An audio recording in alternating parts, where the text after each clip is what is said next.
Ако го гледавте првиот дел од Основи на веројатност, би требало да знаете дека веројатност е количник помеѓу бројот на успешни исходи и бројот на сите можни исходи.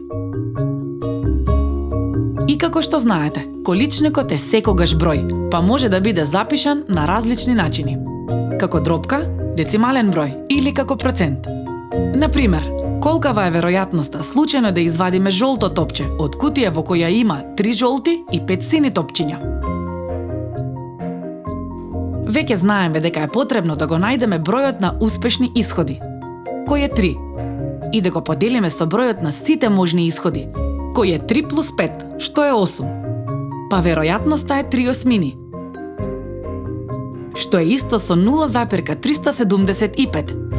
Или ако користиме проценти, таа е 37,5%. Сето ова е исто и веројатноста може да се изрази со било кој од овие броеви. Да погледнеме следен пример. Колкава е веројатноста да не извлечеме жолто топче од истата кутија? Ова може да го пресметаме на истиот начин како што пресметувавме во првата задача. Има 5 топчиња кои не се жолти, па веројатноста е 5 осмини. Но можеме да размислуваме и на друг начин. Знаеме дека нешто што сигурно ќе се случи е дека или ќе извлечеме топче кое е жолто, или ќе извлечеме топче кое не е жолто. Едното или другото сигурно ќе се случи. Затоа збирот на нивните веројатности мора да биде 1. Како резултат на ова, веројатноста да извлечеме топче кое не е жолто е еднаква на 1 минус веројатноста да извлечеме жолто топче. Можеме да го користиме истиот трик секогаш кога имаме спротивни настани. Настаните може да бидат независни или зависни. Да погледнеме два експерименти. Во кутија има 3 топчиња: жолто, зелено и сино. Во првиот дел од двата експерименти извлекуваме по едно топче од кутијата, но во првиот експеримент топчето го враќаме во кутијата, а во вториот експеримент го оставаме надвор од кутијата.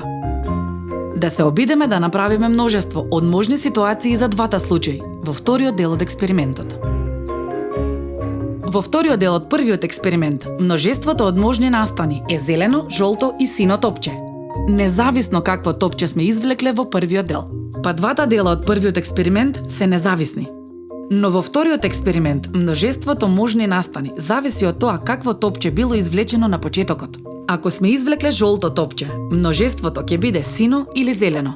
Ако сме извлекле сино, ќе добиеме жолто или зелено. И сино или жолто ако сме извлекле зелено. Во овој експеримент, вториот дел зависи од резултатот во првиот дел. Ако настаните А и Б се независни, тогаш веројатноста на настанот АБ е еднаква на производот од веројатноста на настанот А и веројатноста на настанот Б. Која е веројатноста да добиеме 5 глави при вртење паричка? Овде не треба да моделираме големо множество за сите можни исходи. Знаеме дека вртењата се независни, па може само да ги помножиме веројатностите за добивање глава во секоја од вртењата. Ајде да се обидеме да ја најдеме веројатноста за извлекување најмалку 1 ас, ако извлекуваме карта 3 пати од шпил од 36 карти и ја враќаме назад при секое извлекување. Паузирајте го видеото и обидете се да ги користите фактите за веројатност што веќе ги знаете. Ако картата секогаш ја враќаме, тогаш настаните се независни и извлекување на најмалку 1 ас е спротивен настан на настанот да не извлечеме ниту еден. Веројатноста да не извлечеме ниту 1 ас е 8 деветтини. Па веројатноста да не извлечеме ас при сите 3 обиди е 8 деветтини помножено со 8 деветтини помножено со 8 деветтини, што е 512 врз 729. Како резултат на ова, веројатноста да се добие најмалку 1 ас е 217 врз 729. Сега ги знаете основите на веројатност и може да ги користите за да решавате проблеми.